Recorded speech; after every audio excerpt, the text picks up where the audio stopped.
Radio Publique Africaine.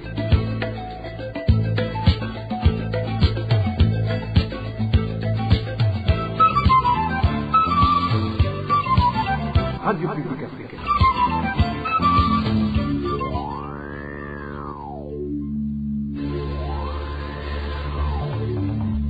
C'est le moment de suivre le journal parlé en français. À la présentation, Nadège Irakoze. Nous sommes le vendredi 26 septembre 2025. Bonsoir et bienvenue à ce journal dont voici les principaux titres.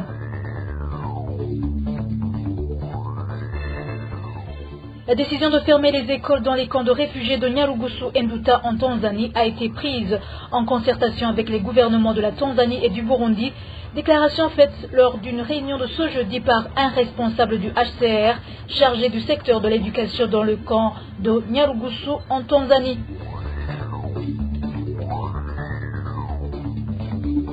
Deux personnes ont récemment été assassinées en province de Butanyerera. Les mobiles de ces meurtres restent inconnus.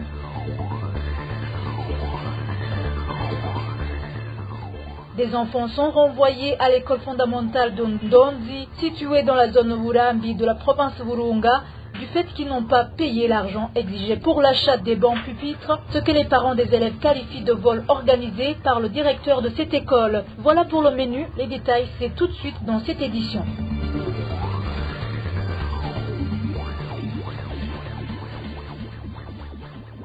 Encore une fois, bienvenue. Débutons par la page sécurité. Recrudescence de la criminalité en province Butanyerera. En moins de 10 jours, 2 personnes ont été assassinées. Dans les 2 cas, les mobiles ne sont toujours pas connus.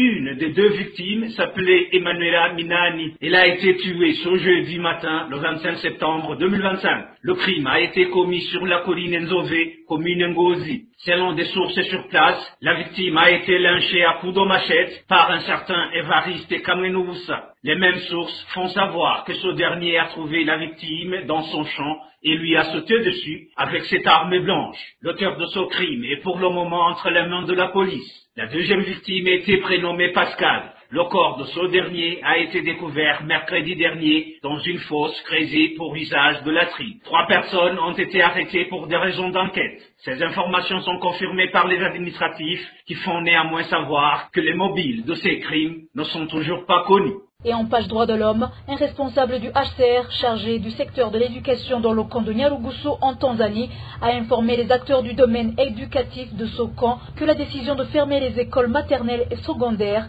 a été prise en concertation avec les gouvernements de la Tanzanie et du Burundi. Georges Ndalo, lors d'une réunion organisée ce jeudi, a déclaré que même les écoles encore ouvertes seront prochainement fermées selon notre source dans ce camp. Il s'agissait d'une réunion qu'il a organisée à l'intention des directeurs et inspecteurs scolaires. L'un des points abordés portait sur la fermeture des écoles, en particulier celle du secondaire. Il a déclaré que cette décision venait des plus hautes autorités et qu'elle ne pouvait être remise en question. Il a précisé qu'après un déplacement au Burundi, les gouvernements burundais et tanzaniens lui avaient signifié que les réfugiés burundais vivant dans les camps d'Nduta et Nyarugusu devaient rentrer de gré ou de force. C'est un ordre, a-t-il affirmé, ajoutant que même les écoles encore ouvertes seront prochainement fermées. Nous ne voulons pas que ce qui est arrivé au Rwandais ou à Mutawira se reproduise, a-t-il averti, justifiant ainsi le recours à tous les moyens pour forcer le retour des réfugiés. Et pourtant, Georges Ndalo, l'auteur de ces propos, est un employé du HCR chargé du secteur de l'éducation. Il est regrettable qu'il piétine ainsi le droit des enfants à l'éducation.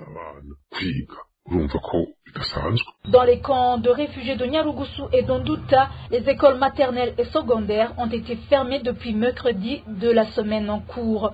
Toujours à ce sujet, un réfugié doit être protégé partout où il est, comme le stipule l'accord des Nations Unies sur la protection et l'assistance des réfugiés. De plus, le réfugié a le droit d'exercer ses activités comme tous les autres étrangers de ce pays.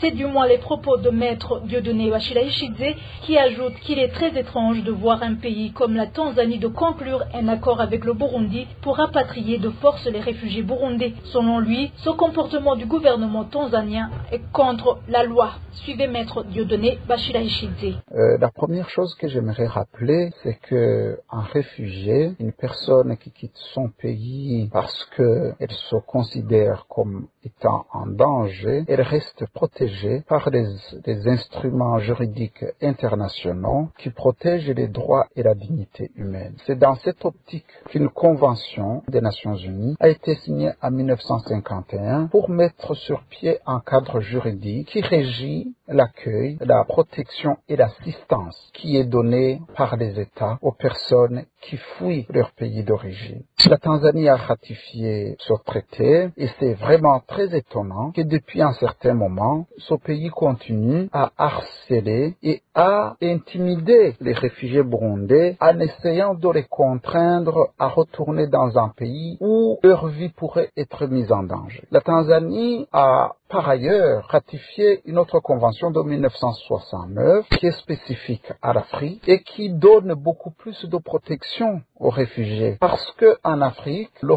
fait de fuir un groupe et de traverser une frontière, lorsqu'une personne dit craindre pour sa vie et qu'il arrive dans un pays africain, l'État africain est obligé de lui donner la protection, de lui donner l'assistance. C'est donc étonnant que depuis plusieurs années maintenant, la Tanzanie ne cesse de pousser, de faire pression sur les réfugiés pour qu'ils retournent au Burundi. Ce n'est pas parce que le Burundi et la Tanzanie ont une grande amitié, ce n'est pas parce que le CNDD-FDD et le parti au pouvoir en Tanzanie, CCM, ont des liens entre eux, que les réfugiés burundais doivent en payer le prix. La Tanzanie est obligée de respecter ses obligations internationales en matière de protection et d'assistance de ces réfugiés. C'est par extraordinaire. La Tanzanie suppose ou considère qu'elle n'est plus à même d'apporter une protection effective à ces réfugiés. Elle est obligée, c'est la Convention de 1969, de le notifier à l'Union africaine, à charge pour cette organisation de chercher un autre pays qui pourrait bien les accueillir. Ce n'est donc pas normal que la Tanzanie transgresse l'article 33 de la Convention de 1951 qui proscrit le refoulement. On ne peut pas essayer de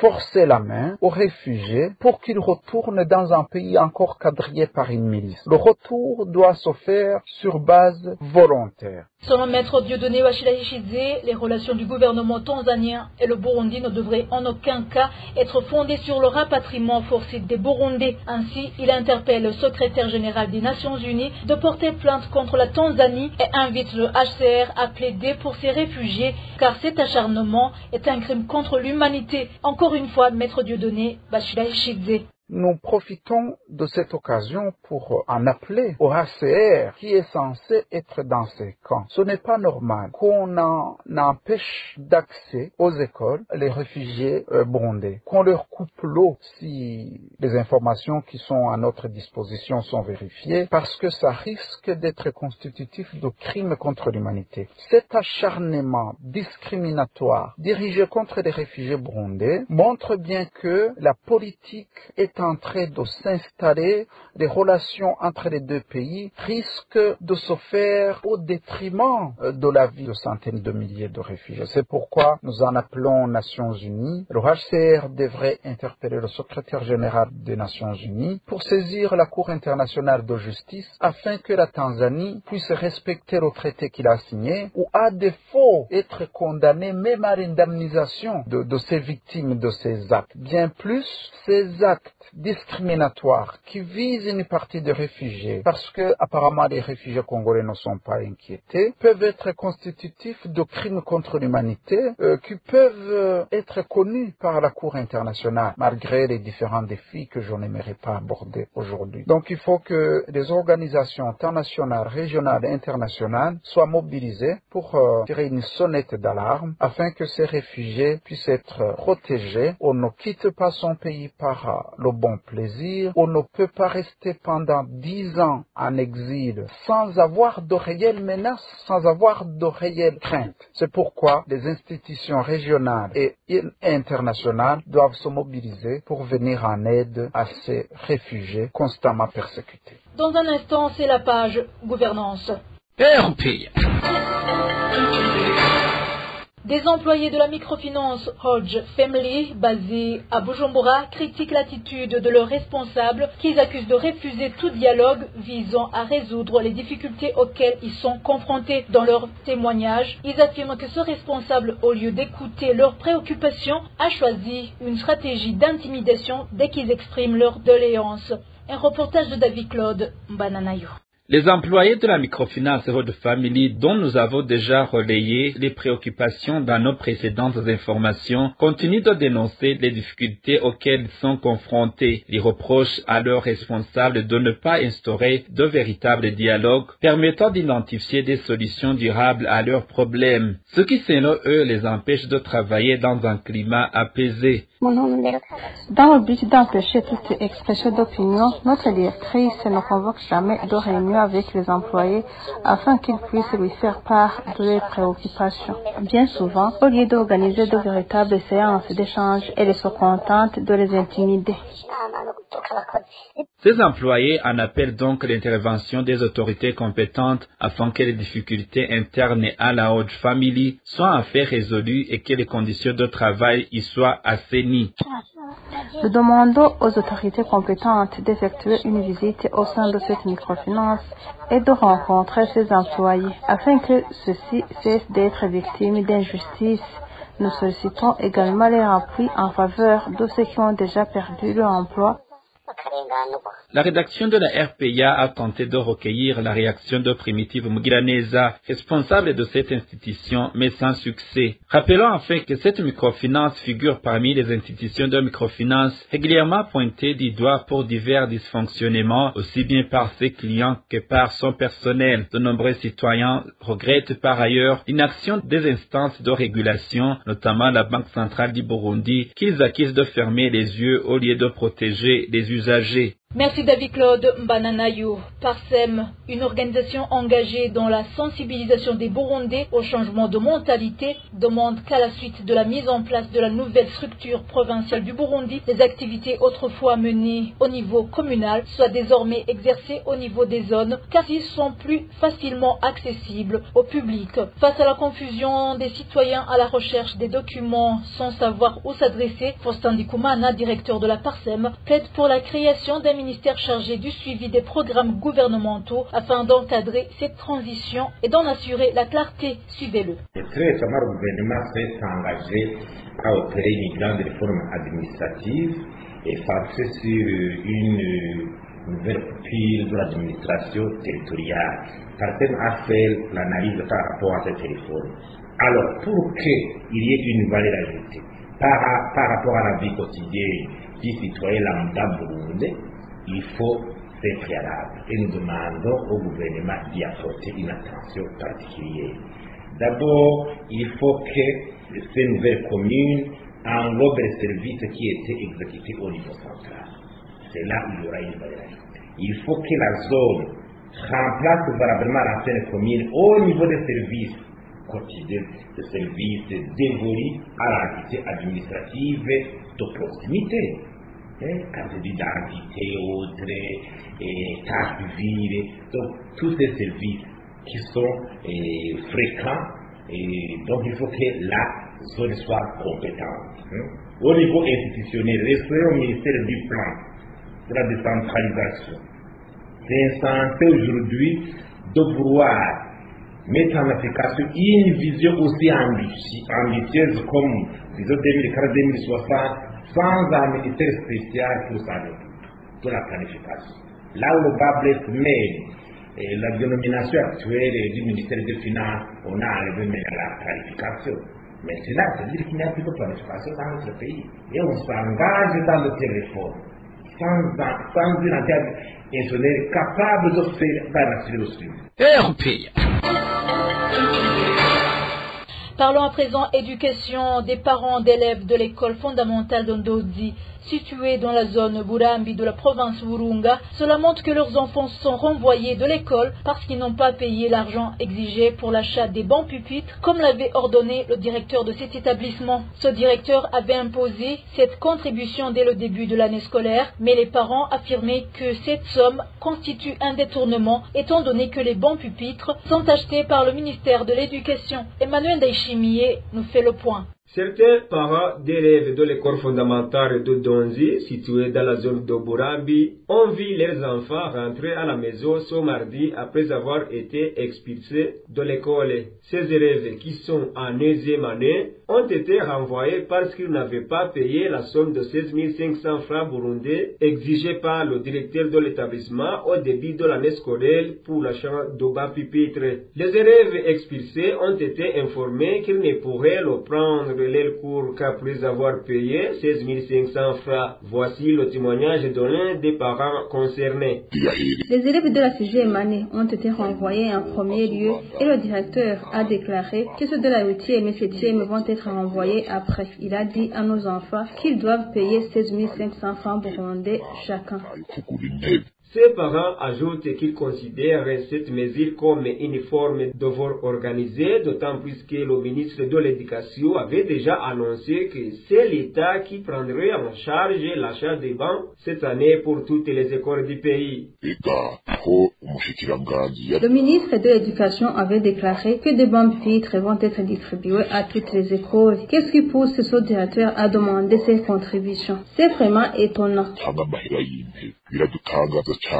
Ces parents demandent au supérieur hiérarchique du directeur de l'école fondamentale de Donzi d'annuler cette décision. La rédaction de la RPA a tenté de joindre par téléphone le directeur de l'école fondamentale de Donzi, Boukédeza Etienne, afin qu'il réagisse aux accusations portées contre lui, mais en vain. Non plus, nous n'avons pas réussi à joindre Baïkorere Abias, directeur communal de l'enseignement de l'ex-commune Burambi, actuellement devenue zone Burambi, dont dépend l'école fondamentale de Donzi, ainsi que François Hazarimana, ministre de l'Éducation, pour recueillir également leurs réactions. Merci Emmanuel Daishimiye. Dernier dossier de ce journal avec le sport. La course de ce vendredi a été remportée chez les juniors par le Britannique Harry Hudson et chez les espoirs, la médaille d'or est revenue à l'Italien Marc Finn Lorenzo. Les juniors ont parcouru 119,3 km contre 164,6 km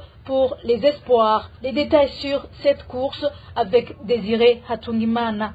Chez les juniors, le Britannique Henry Hudson a remporté la médaille d'or sous le regard admiratif de Sir Mark Cavendish, son idole, lui aussi ancien champion du monde, mais dans la catégorie élite. Ce jeune Britannique a lancé l'attaque à 35 km de l'arrivée, mais avait peur d'être rattrapé au dernier tour, surtout à cause des montées sur le tronçon. Ce sont des montées complètement folles. Je souffrais, je voulais juste tenir jusqu'à la fin. Je ne savais pas qui ni combien revenait de l'arrière. Ça me faisait peur qu'un gros groupe revienne sur moi, donc j'ai tout donné. En haut de la pavée, je craquais, soufflait-il. C'est cette prise de risque à 35 km de la ligne d'arrivée qui a permis à ce jeune cycliste de franchir la ligne d'arrivée en solitaire. Il a mis 2h55 minutes 19 secondes pour parcourir les 119 km 300 mètres. Henry Hudson a dévancé son poursuivant, le Français Johan Blanc, de 16 secondes. Le troisième a été le Polonais Jan Michel Jakowiak. Chez les espoirs, la médaille d'or a été gagnée par l'Italien Lorenzo Macfin. Ce jeune homme avait également gagné l'année passée à Zurich une médaille d'or dans la catégorie junior. Avec Jan Hubert, ils ont mené la cadence pendant plusieurs kilomètres, mais à 6 km de l'arrivée, Lorenzo a pédalé en toute vitesse et a lâché Hubert. Ce dernier a tenté de revenir sur Lorenzo, mais sans succès. Comme chez les juniors, Lorenzo Macfin a terminé la course en solitaire, suivi bien sûr de Jan Hubert avec un retard de 33 secondes, et la troisième place a été occupée par l'Autrichien Marco Schretti. Pour la 7e et avant-dernière journée de ce championnat du monde, il y aura une course en ligne junior femmes de 74 km 600 mètres et les élites femmes qui auront à parcourir 164 km 600 mètres. Merci Désiré Hatungimana. C'est ici la fin du journal du 26 septembre 2025. Merci chers auditeurs de votre attention. Merci également à tous mes collègues pour leur franche collaboration. Bonne soirée à tous.